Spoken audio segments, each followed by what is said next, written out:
महसूस होता है कि हमारे प्रदेश का नेतृत्व सिर्फ और सिर्फ अपनी महत्वाकांक्षाओं को लेकर आगे बढ़ रहा है, ना कि बिहार आगे लेकर जाने की सोच रहा है। मेरी समझ के परे है, दशकों से क्या मतलब सदियों से देश में चुनाव होते रहे, हमारे प्रदेश में चुनाव होते रहे, पर मैंने कभी ऐसा अनुभव नहीं किया कि किसी राज्य का मुख्यमंत्री चुनाव में इतने व्यस्त हो जाए कि वो अपनी जिम्मेदारियों को निभाना तक भूल जाए। आप पिछले एक साल से लगभग इस बात को नोटिस कीजिए कि मेरे मुख्यमंत्री के तौर पर और एक गृह मंत्री के तौर पर उनकी जो जिम्मेदारियां होनी चाहिए, उनसे वो पूरी तरीके से अपना पल्ला झाड़ चुके। और अगर उनका ध्यान किसी पर केंद्रित है तो सिर्फ और सिर्फ चुनाव को लेकर, अपने गठबंधन को लेकर, अपने पदों को लेकर कि उनको संयोजक बनाया जाएगा, नहीं बनाया जाएगा, वो इंडी अलायंस में रहेंगे कि वो एनडीए अलायंस में आएंगे, सिर्फ इन बातों को लेकर ही चर्चा हुई। और अफसोस ये कि इस दौरान कई ऐसी जिम्मेदारियां थी एक मुख्यमंत्री के तौर पर, प्रदेश के गृह मंत्री के तौर पर, जिसका निर्वहन उनको करना चाहिए था, जो पूरी तरीके से जिसको उन्होंने नकारा। नववर्ष की शुरुआत के साथ पुनः बिहार हत्याओं का, अपराध का पुनः ग्राफ चढ़ने लगा और उस पर पुनः एक बार हमेशा की तरह मेरे मुख्यमंत्री खामोश दिखाई देते। सिर्फ और सिर्फ राजनीति तमाम ऐसे विषयों को लेकर होती है जिस पर चर्चा तक सार्वजनिक तौर पर करना मेरे हिसाब से उचित नहीं।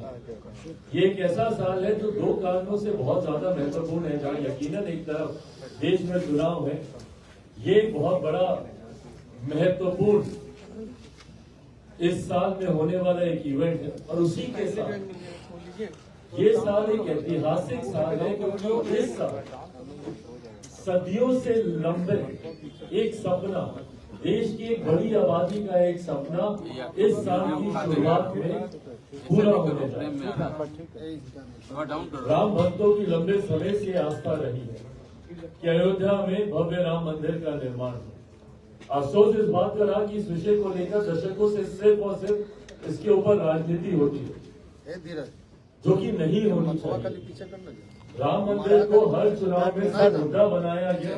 राम मंदिर निर्माण को लेकर तरह तरह की बातें कही, पर हकीकत है कि इसको लेकर सांप्रदायिकता तो खूब फैलाई गई, पर कभी भी इसके निर्माण को लेकर कोई ठोस कदम नहीं उठाया गया। पर आज जब ठोस कदम उठा लिया गया और न सिर्फ मंदिर का निर्माण कार्य पूरा है, बल्कि आगामी 22 तारीख देश के प्रधानमंत्री जी के द्वारा उसका उद्घाटन किया जा रहा है। रामलला की मूर्ति की वहां पे स्थापना की जा रही है, प्राण प्रतिष्ठा उसकी की जा रही है। इसको भी लेकर अब अलग अलग तरीके की राजनीति हुई। एक लंबा समय तो पहले इसके निर्माण को लेकर राजनीति हुई, अब इसके उद्घाटन को लेकर राजनीति हो रही है। किसको निमंत्रण दिया जा रहा है, किसको निमंत्रण नहीं दिया जा रहा है, इसको लेकर जिस तरीके की बयानबाजी चल रही है, और ये मेरी समझ के परे है कि बिहार के नेताओं, बल्कि आपको तो खुश होना चाहिए। हम लोग माता सीता के प्रदेश से आते हैं, सीतामढ़ी हमारे ही प्रदेश का हिस्सा है। हम लोग को तो और खुश होना चाहिए कि एक भव्य राम मंदिर का निर्माण हो रहा है, उतना ही खूबसूरत माता सीता का मंदिर हम लोग सीतामढ़ी में भी बना। पर जिस तरीके से बयानबाजी होती है और सनातन को आए थे टारगेट करना जो एक फैशन बनता जा, और जिसमें प्रमुख भूमिका तमाम इंडिया अलायंस के घटक दल निभाते हैं, ये हम लोग की समझ के परे। कभी सनातन धर्म को डेंगू मलेरिया जैसी बीमारियों के साथ जोड़कर उसके खात्मे की बात की जाती है साउथ की पार्टियों के द्वारा, उस पे इंडिया अलायंस के तमाम घटक दल खामोश रहते। और हद तो तब पार हो जाती है जब बिहार के ही क्षेत्रीय दल के नेता और इनके मंत्री एक के बाद एक विवादित बयान देते हैं। इनके शिक्षा मंत्री, जिनका काम शिक्षा विभाग को बेहतर करना है, वो कुछ समय पहले कहते हैं कि भैया रामचरितमानस नफरत फैलाने वाला ग्रंथ है, इसको जला देना चाहिए। कल वो कहते हैं कि मंदिर गुलामी का रास्ता है। जबकि हकीकत है कि पूर्णता, और मैं सिर्फ हिंदू धर्म की ही बात नहीं कर रहा, मुसलमान हो, सिख हो, ईसाई हो, जैन हो, क्रिश्चियन हो, बुद्धिस्ट हो, कोई भी धर्म हो, ये सिर्फ और सिर्फ व्यक्तिगत आस्था का विषय है। ये मेरे और मेरे भगवान के बीच की बात है। ये एक व्यक्ति और उसकी आराध्य के बीच की बात है। इसमें किसी राजनीतिक दल, किसी राजनेता का इसमें क्या लेना देना भैया? और क्या बिहार के शिक्षा मंत्री और इन नेताओं को, इन महागठबंधन के लोगों ने सिर्फ इस तरीके की बातें कहने के लिए रखा है?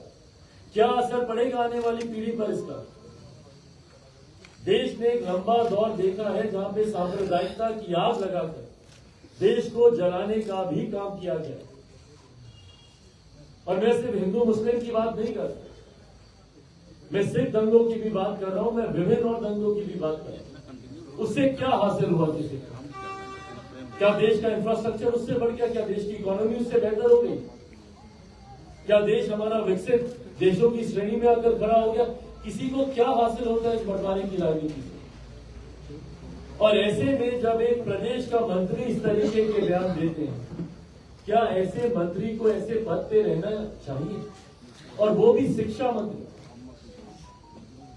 जिनकी जिम्मेदारी अपने शिक्षा विभाग को बेहतर करने की। हम सब बिहारियों दिल पर हाथ रखकर बोले कि 19 साल से ये प्रदेश के मुख्यमंत्री हैं, लंबे समय से जिस दल के ये नेता हैं, जिस दल से ये मंत्री बने हुए हैं, लंबे समय से उस दल को भी प्रदेश का नेतृत्व करने का मौका मिला, राष्ट्रीय जनता दल को। क्या बिहार विकसित राज्य बन गया? क्या इन लोगों ने शिक्षा में तमाम जरूरी सुधार इन लोगों ने कर दिए? कल हम बछवाड़ा गए थे, वहां पे 9 घरों में आग लग गई, 4 लोग वहां पर जलकर मर गए, जिसमें से एक 8 महीने की गर्भवती महिला भी, वो तक उसमें जलकर मर गई। इन मंत्रियों के पास उतनी फुर्सत तो है नहीं कि ये लोग वहां पर जाएं, उन पीड़ित परिवारों से जाकर मिले। पर जब हम बछवाड़ा में वहां पर गए, वार्ड नंबर 9 में, वहीं पर जहां उस परिवार से मिल रहे, ठीक पीछे एक विद्यालय था। कल हम अपने सोशल मीडिया हैंडल पे भी हम उसका वीडियो डाले। टीन का ऊपर वो छप्पर डला हुआ, उसके नीचे जमीन पर ठंड के समय में जमीन पर बच्चे बैठकर वहां पे पढ़ाई करने के लिए मजबूर हैं। जब हमारे शिक्षा मंत्री को बिहार की ये दुर्दशा नहीं दिखती है? क्या शिक्षा मंत्री की ये जिम्मेदारी नहीं है कि वो जाए, कम से कम वहां पे भवन तो बनवा दे? कौन नहीं जानता भैया कि बिहार में शिक्षा के क्या हालात है? और यही कारण है कि आज भी मेरे बच्चों को कोटा जाना पड़ता है पढ़ाई करने के लिए। अगर बिहार में अगर ये व्यवस्था होती तो क्यों मेरे बच्चे बाहर जाते पढ़ाई करने के लिए? क्यों दूसरे प्रदेशों में जाते कॉलेज या हायर एजुकेशन के लिए? बिहार नालंदा यूनिवर्सिटी, जिससे हम लोग फख्र गर्व करते नहीं करते थे, आज भी G20 देशों का समिट होता है, तमाम देशों के राष्ट्रीय अध्यक्ष आते हैं, तो हमारे प्रधानमंत्री उनके साथ तस्वीर नालंदा यूनिवर्सिटी के बैकड्रॉप के सामने खिंचवाते हैं। और उस राज्य में शिक्षा व्यवस्था ये है, और ये शिक्षा मंत्री अपना ही ज्ञान दे रहे हैं। इतना ही ज्ञान इनके पास है तो किसी दूसरे धर्म के जाके धर्मगुरु क्यों नहीं बन जाते? पर इस तरीके के विवादित बयान देना सिर्फ और सिर्फ लोगों की भावनाओं के साथ आप खिलवाड़ कर रहे हैं, लोगों की आस्था के साथ आप खिलवाड़ कर रहे हैं, जो कि कतई सही है, जिसको कतई ही सही नहीं ठहराया जा सकता। और इस आपत्ति को दर्ज कराना जरूरी है। और जो लोग इनका साथ देते हैं, लोगों के पेट में पता नहीं किस बात का दर्द उठा हुआ है भैया, राम मंदिर निर्माण को लेकर अलग अलग बौखलाहट आ रही है। कोई बोलता है किसी की शादी, किसी के बाप का श्राद्ध थोड़ी हो रहा है कि हम लोग वहां पर जाएं। कोई बोलते हैं कि अस्पतालों की जरूरत है। भाई बिल्कुल सही बोलते हैं, अस्पतालों की जरूरत है। लोक जनशक्ति party Ramvilas Chirag Paswan Bihar first, Bihari first सबसे पहले कहता है कि अस्पतालों की जरूरत है देश को, पर देश से ज्यादा बिहार को जरूरत है अस्पतालों की। बिहार के अस्पतालों के हालात जाकर देखिए। शिक्षा की तो बात हम लोगों ने की, जाकर देखिए अस्पतालों में, बिहार के गांव में जाकर देख लीजिए। आप सब जिस जिस गांव से आते हैं, आप में से अधिकांशों के गांव में हम गए हो, अपने ही गांव में आप देख लीजिए क्या हालात है वहां पे अस्पतालों की। उपकरण तक नहीं है। कितने अस्पताल तो ऐसे जहां पे बीपी तक जांचने की मशीन नहीं है, एक थर्मोमीटर आपको नहीं मिलेगा। ये है बिहार के अस्पतालों के हालात।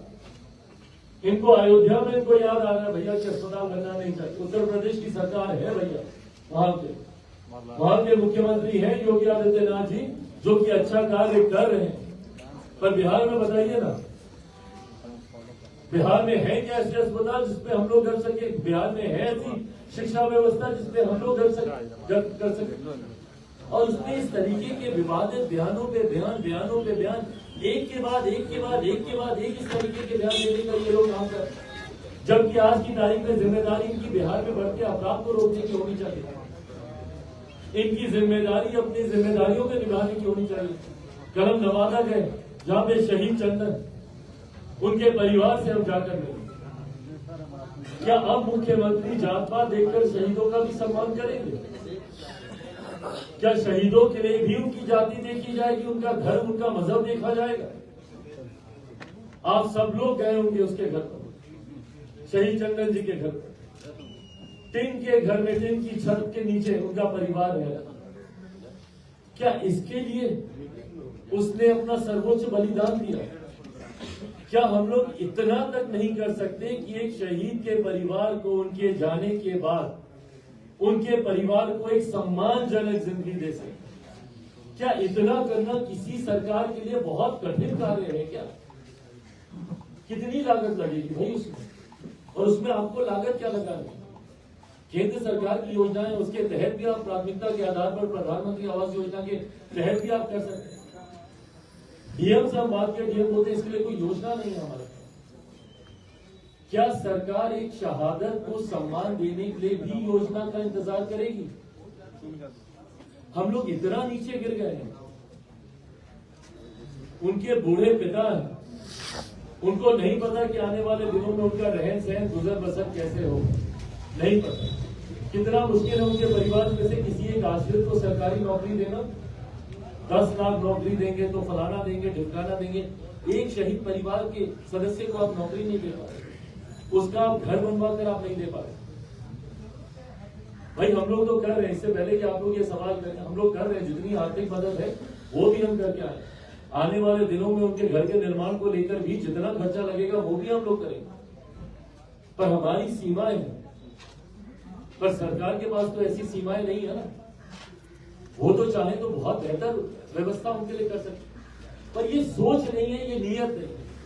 अभी मेरे मुख्यमंत्री को बोल दीजिए भैया कि इंडिया अलायंस की एक बैठक संभवतः आपको संयोजक बनाया जाएगा, नंगे पांव दौड़े हुए जाएंगे उस बैठक में। देश का, दुनिया के किसी कोने में वो बैठक बुला लीजिए। जूम में आप नहीं चलाना आता होगा तब भी सीख कर वो उस ऐप पे जाकर बैठेगा। ये सोच है मेरे मुख्यमंत्री। पर यहीं से नवादा कितना दूर है भैया? नहीं जाएंगे। यहां से बछवाड़ा कितना दूर है? गर्भवती महिला, सोचिए, मतलब वो पीड़ा का आप लोग अंदाजा लगा सकते हैं। 8 महीने जलकर वो मर जाते हैं और उनका परिवार ठंड के इस समय में, मेरे मुख्यमंत्री सर्वर सब ढक के निकलते हैं ना जब उनको ठंड लगता है, वो परिवार बिना छत के पिछले 1 हफ्ते से वहां पर सोने के लिए मजबूर है। घर पूरा जल गया है, चूल्हा जल गया है, तो खाना बनाने की व्यवस्था नहीं है।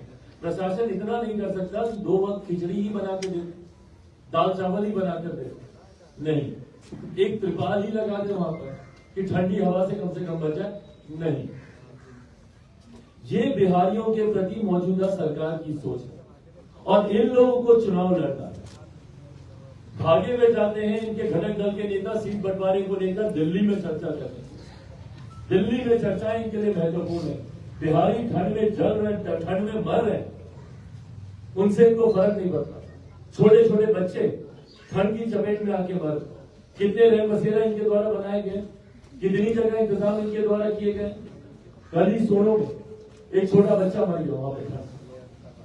क्या व्यवस्था ये लोग कर रहे हैं? और कोई नई बात है क्या? 19 साल के मेरे मुख्यमंत्री को ये नहीं पता? 19 साल की आयु की बात नहीं कर रहा, उनके मुख्यमंत्री की बात कर। 19 साल से मुख्यमंत्री के पद पर, क्या 19 साल के मुख्यमंत्री को ये नहीं पता कि ठंड का मौसम कब है, बरसात का मौसम कब है, लू कब चलेगी, गर्मी कब आएगी? उसके लिए क्यों नहीं पहले से व्यवस्था की जाती है, पहले से इंतजाम किए जाते? And the worst part is that आज की तारीख में कोई इस पे चर्चा तक नहीं करता।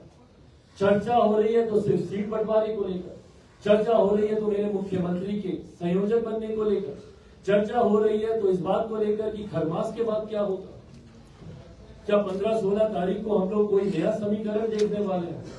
क्या भीतर भीतर मेरे मुख्यमंत्री, क्योंकि इसके बाद ये सारे पूरक प्रश्न आपके द्वारा आएंगे, मैं पहले ही शुरू कर दूं इन सवालों की जड़ कि क्या 16 के बाद कोई खेल होने वाला, क्या मेरे मुख्यमंत्री फिर पाला बदलने वाले, सिर्फ इन बातों को लेकर चर्चा हो रही है।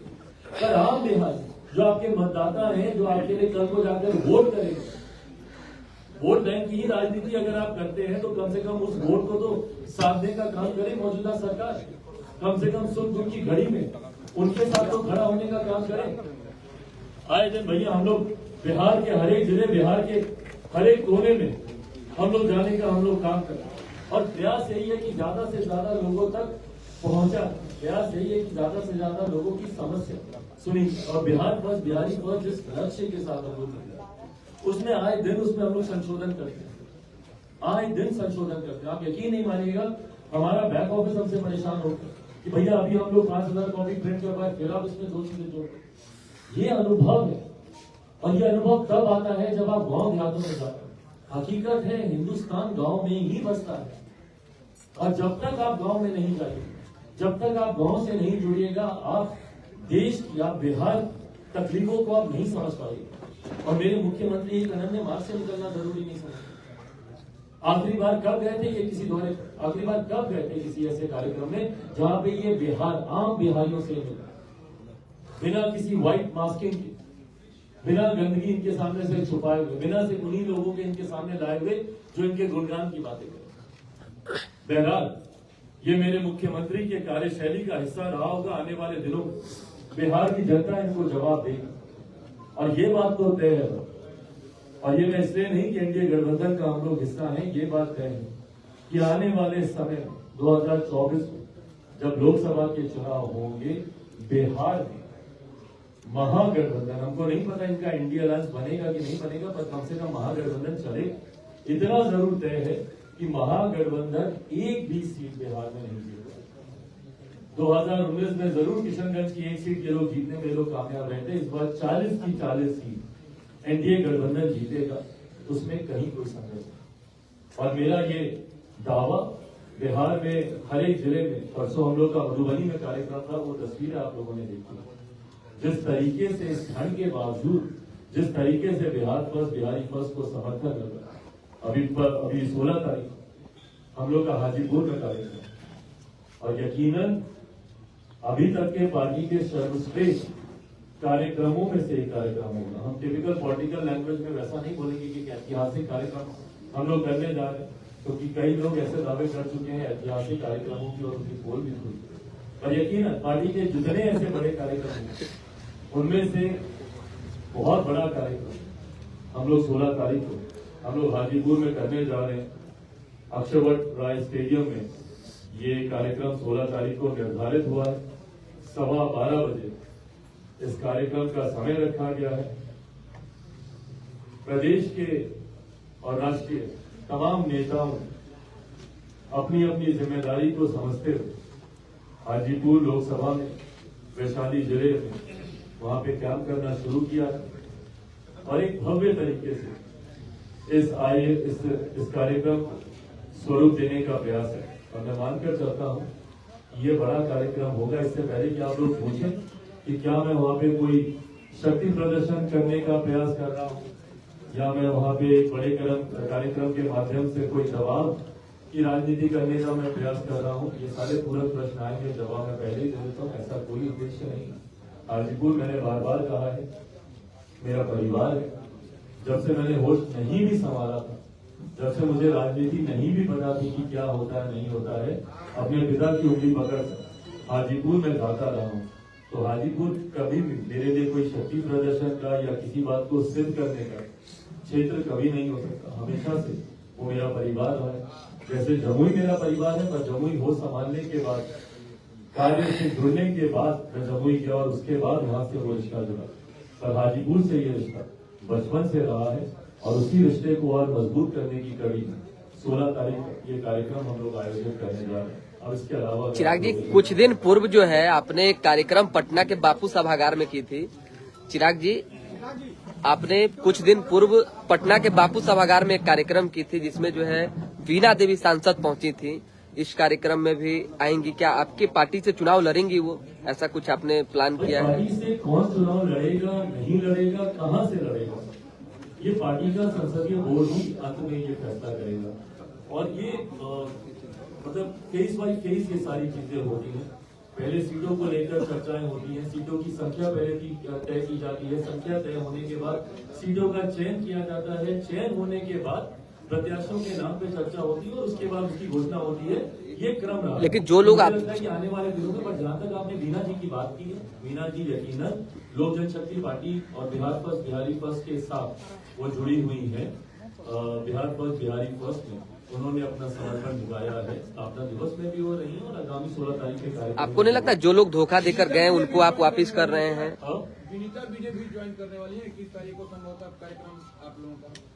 ये अभी तक औपचारिक तौर पर मेरी जानकारी में नहीं आया है। मुझे लगता है प्रदेश में अगर इसको लेकर कोई चर्चा हो रही होगी तो उसकी औपचारिक घोषणा। महबूब अली कैसर की भी चर्चा। उम्मीद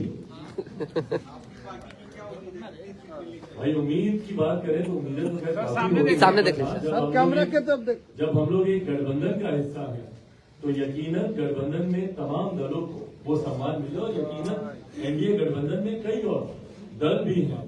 मेरी बातचीत भारतीय जनता पार्टी के साथ चल रही है। भारतीय जनता पार्टी की बातचीत अलग अलग दलों के साथ और क्या चल रही है, नहीं चल रही, वो मेरी जानकारी में नहीं। बट हाँ, जो मेरी अपेक्षा है,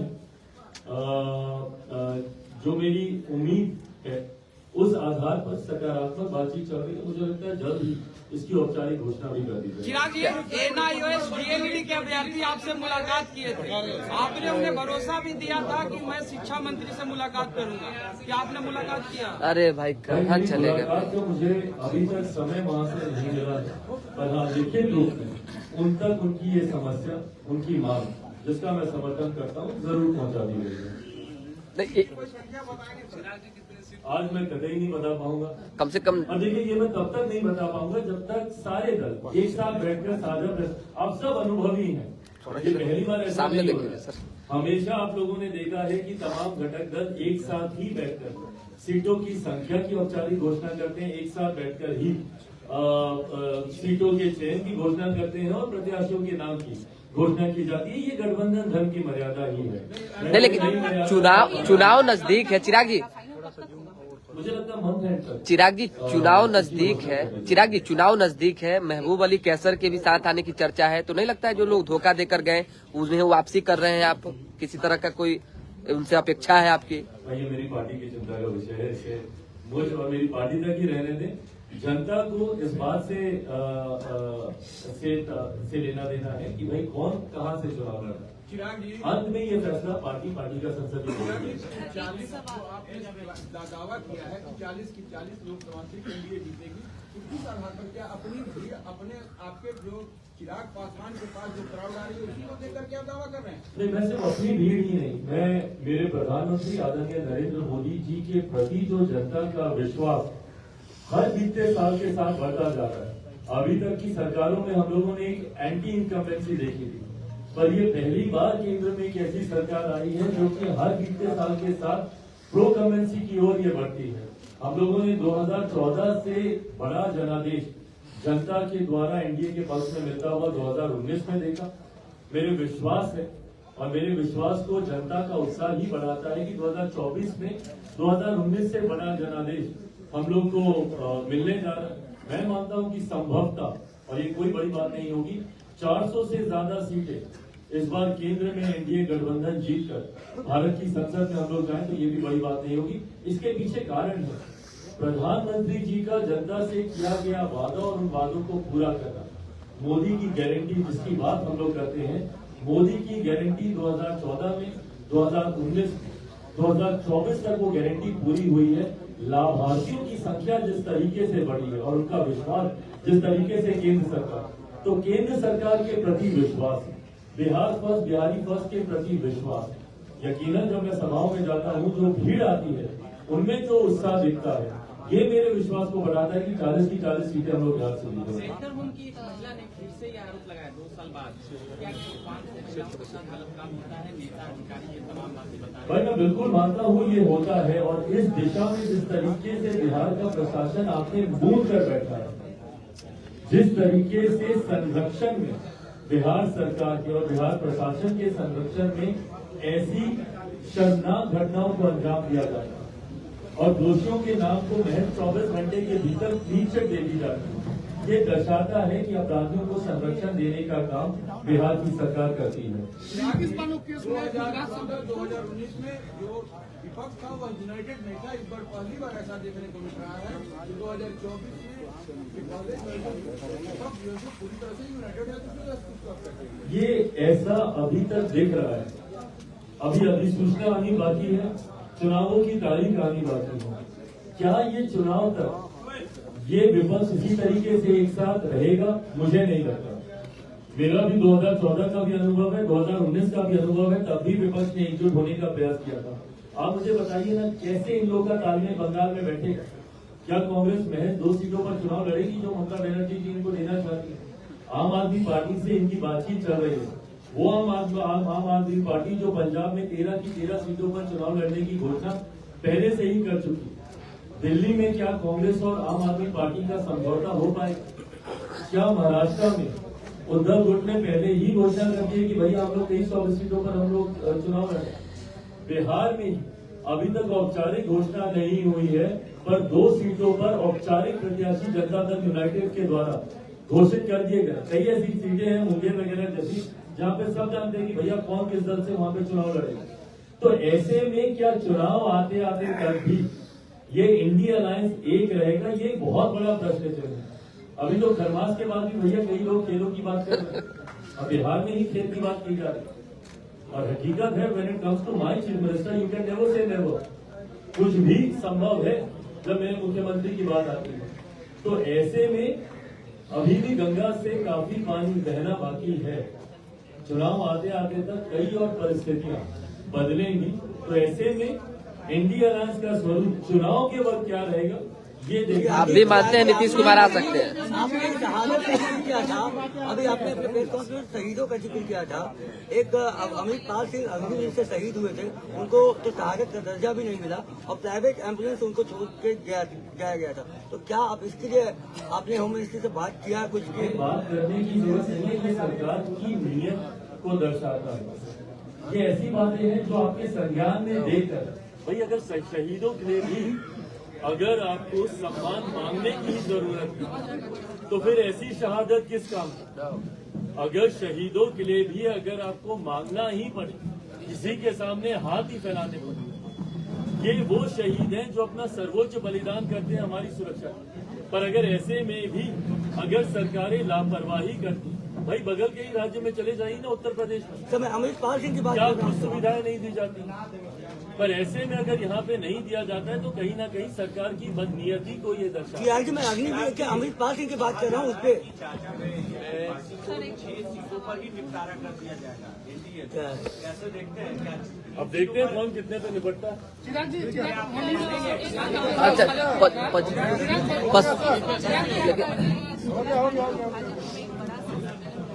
सत्ती पसंद नहीं है। बहुत लोग कहते हैं और दिखाते कम है।